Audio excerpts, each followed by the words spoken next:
তো হ্যালো, আসসালামু আলাইকুম প্রিয় বন্ধুরা। কেমন আছেন সবাই? আশা করি সবাই ভালো আছেন। আজকে আবার নতুন কিছু নিয়ে আপনাদের মাঝে হাজির হলাম।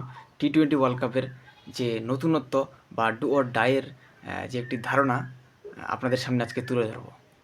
তো চলুন ভিডিওটি শুরু করা যাক। আর ভিডিওটি ভালো লাগলে অবশ্যই লাইক, কমেন্ট করে জানিয়ে দিবেন আপনার মতামত। টি-20 ওয়ার্ল্ড কাপের যে শেষ ৮ বা কোয়ার্টার ফাইনাল বলে ২টি গ্রুপে ভাগ। গ্রুপ এ এবং গ্রুপ বি। গ্রুপ এতে রয়েছে India, south Africa, West Indies এবং জিম্বাবু। এবং অপরদিকে গ্রুপ বি।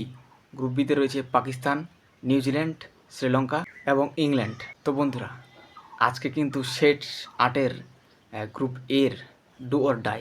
কারণ গত ম্যাচে ইন্ডিয়া সাউথ আফ্রিকার বিশাল ব্যবধানের হার, জিম্বাবু এবং ওয়েস্ট ইন্ডিজের বিশাল ব্যবধানের হার। তারা যদি কোনো মতো করে একটি ম্যাচ হারে, টি-20 ওয়ার্ল্ড কাপ ২৬ থেকে তারা আলবিদায়। কারণ এই গ্রুপ পর্বে ৩টি করে ম্যাচ, এর মধ্যে ২টি জিতলে কিন্তু সেমিফাইনালে খেলতে পারবে।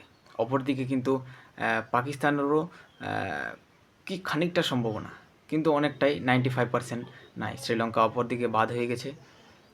সো আজকে গ্রুপ এর ডু অর ডাই ম্যাচ কিছুক্ষণ পরেই শুরু হবে।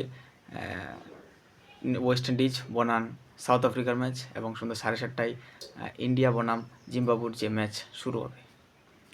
আশা করি যারা এই টি-20 ওয়ার্ল্ড কাপে টিকে থাকার জন্যে ইন্ডিয়াকে যদি ভালো কিছু করতে হয়, আজকে ম্যাচটি জিতা তাদের জন্য আবশ্যক। অপরদিকে জিম্বাবুর জন্যে আবশ্যক।